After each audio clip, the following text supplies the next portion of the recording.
Nougaro. Bonjour, c'est la première émission que je fais sur Godjo TV et sur la peinture. Je vais parler de peinture à partir d'aujourd'hui et 2 fois par mois avec des artistes différents qui sont dans la galerie. Je vais commencer l'émission par quelques mots sur la peinture qu'avait écrit Claude Nougaro. La peinture serait une musique des yeux. Elle obéit aux mêmes lois que la musique. Ligne, rythme, harmonie. Un peintre devant sa toile devient le chef d'orchestre des couleurs. Sa baguette pinceau dirige, incarne les forces profondes de la partition. Une musique aussi peut-être visuelle. J'en sais quelque chose. Bonjour Frédéric, premier artiste que j'interviewe. Et je vais commencer par vous demander de vous présenter brièvement, d'où vous venez, en fait de vous présenter. Voilà. Voilà. Donc Frédéric Brandon,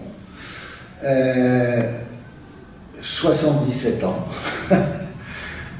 50 et quelques années de peinture, parisien, ayant vécu à Paris presque toute la totalité de ma vie. Enfin, maintenant j'habite à Montreuil, donc je suis en banlieue actuellement.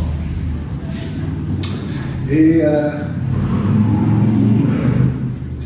plus de 50 ans de peinture, mais je ne sais toujours pas ce que c'est que la peinture. Je ne sais pas. Et plus je suis dedans, moins je sais. C'est une aventure quotidienne, et car j'oublie tout ce que j'ai fait la veille. Je ne sais pas comment j'ai fait telle couleur que je vois sur un tableau. Enfin, c'est un mystère qui me ravit en même temps, et qui m'interpelle tous les matins, et surtout le soir quand je vois ce que j'ai fait. Et là, je suis inquiet sur ce que j'ai fait, quoi. Le lendemain matin, c'est pire, mais je recommence. Mais Frédéric a exposé dans le monde, il a fait des expositions en Argentine, aux États-Unis, en Allemagne, oui, partout. Il fait partie Madrid. Madrid. Il est dans des collections, je pense à la collection Guerlain, vous aviez aussi. Enfin, c'est une vraie carrière d'artiste. Et en même temps, souvent, on me disait, mais j'ai pas fait le métier. Non. Alors, qu'est-ce que c'est faire le métier de peintre? Et quel conseil vous donneriez à un jeune peintre? Très bonne question. Alors, un jeune peintre, j'ai été prof, comme ça, par petite période aux Beaux-Arts. Et pas de Paris, mais aux Beaux-Arts. Et le premier jour où je recevais les étudiants, je leur distribuais une liste de noms où j'avais mélangé artiste, joueur de foot, architecte, directeur d'usine, enfin bon. Et puis, pour voir à qui j'essayais de communiquer, quoi, savoir connaître un peu les gens pour connaître. Et puis, je leur posais une question. Je leur dis, bon, mesdemoiselles, messieurs, il y a encore quelques pucelles et quelques puceaux dans la salle. Un blanc. Bon, pour ceux qui ont des maîtresses, ou pour celles qui ont des amants, ou un mari, pour faire de la peinture ou de l'art, il faut être riche. Car ça coûte très cher. Je connais beaucoup d'artistes, certains sont malheureusement morts, à part, 5%. Ils sont tous de familles, je ne sais pas très riches, mais ici, et qui comprennent ce que c'est que le métier. Moi, quand mon père, je lui ai dit que j'allais faire de la peinture, il m'a dit, d'accord, mais tu vas faire le métier le plus dur du monde. Et il m'a dit cette chose formidable, je m'en souviens. Bon, mais de toute manière, il y aura toujours un beefsteak à la maison pour toi. Ça veut tout dire. Ouais. Hélène. Ouais. Qu'est-ce que vous pensez de cette phrase? L'artiste peut avoir tort, l'art jamais. C'est une jolie phrase. Elle est de Claude Nougaro aussi. Ah bon? Ouais. Non, c'est une jolie phrase, mais qu'est-ce que l'art?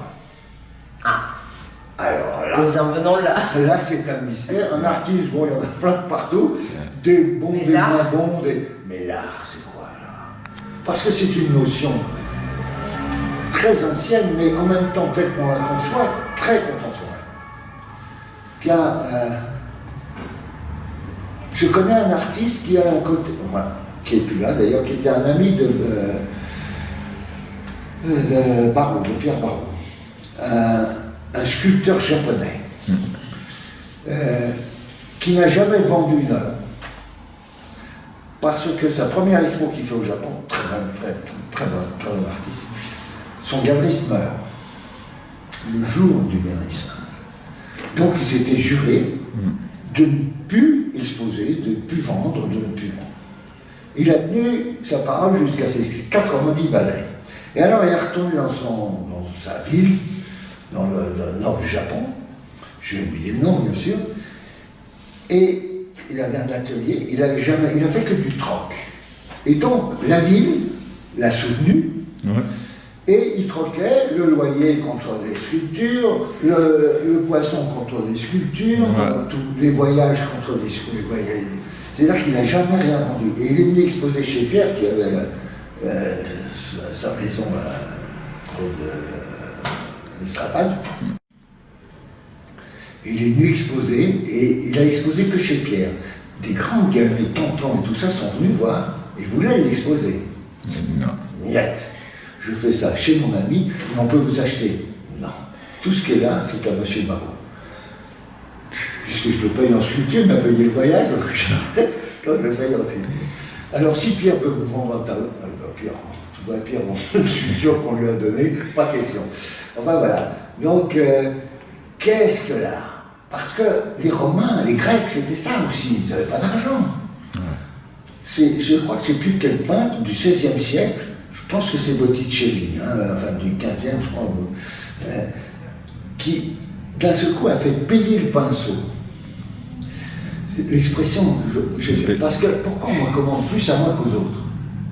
C'est ce que je fais, il doit être meilleur, parce qu'avant, on payait une toile à la surface et au pigment.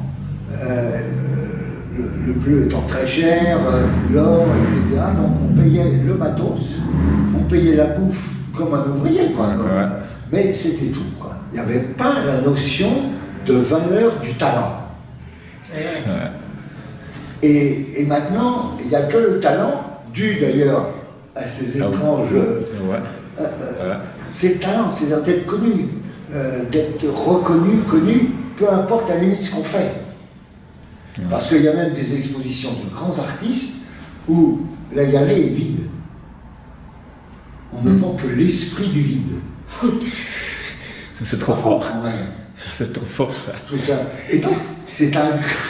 Car on peut être un très bon peintre, comme je crois que je ne suis pas un mauvais peintre, et pas un bon artiste. Parce que l'artiste, c'est autre chose. C'est pas de faire, c'est d'être. Parce qu'on peut être on peut être un très mauvais peintre, très mauvais sculpteur, et un grand artiste. Donc, qu'est-ce que l'art? Voilà. Mystère.